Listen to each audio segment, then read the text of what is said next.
station till Edward and his train came in. This made him cross. Late again! Edward laughed and James fumed away.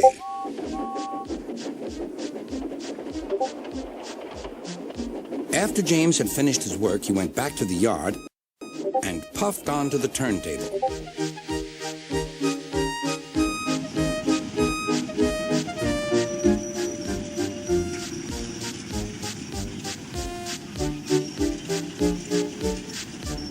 He was still feeling very bad-tempered. Edward is impossible, He grumbled to the others. He clanks about like a lot of old iron, and he is so slow, he makes us wait. Thomas and Percy were indignant. Old iron? Slow?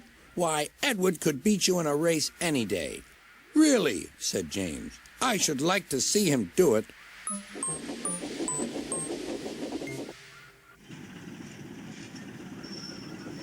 Next morning, James's driver was suddenly taken ill. He could hardly stand, so the fireman uncoupled James ready for shunting. James was impatient. Suddenly, the signalman shouted. There was James puffing away down the line. All traffic halted, called the signalman. Then he told the fireman what had happened. Two boys were on James's footplate fiddling with the controls. Phew! They tumbled off and ran when James started. The signalman answered the telephone. Yes? He's here. Right. I'll tell him. The inspector's coming at once. He wants a shunter's pole and a coil of wire rope. What for? Wondered the fireman.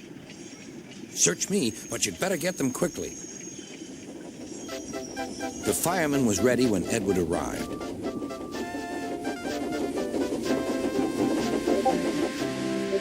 The inspector saw the pole and the rope. Good man, jump in. We'll catch him, puffed Edward. James was laughing.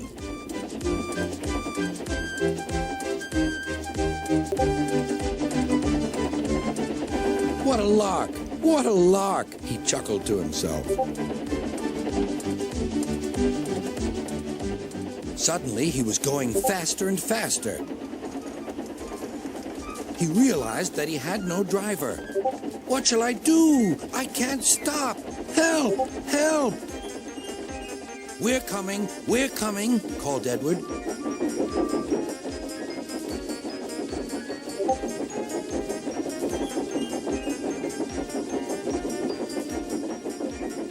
Edward was panting up behind with every ounce of steam he had. At last, he caught up with James.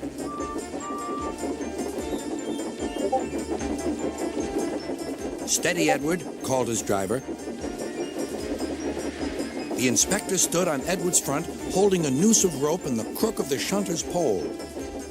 He was trying to slip it over James's buffer. The engines swayed and lurched. At last, got him, he shouted. He pulled the noose tight. Gently braking, Edward's driver checked the engine speed, and James's fireman scrambled across and took control. So, the old iron caught you after all, chuckled Edward. I'm sorry, whispered James. Thank you for saving me. You were splendid, Edward. That's all right, replied Edward. The engines arrived at the station side by side. Sir Topham Hatt was waiting. A fine piece of work, he said. James, you can rest and then take your train. I'm proud of you, Edward. You shall go to the works and have your worn parts mended. Oh, thank you, sir, said Edward. It'll be lovely not to clank.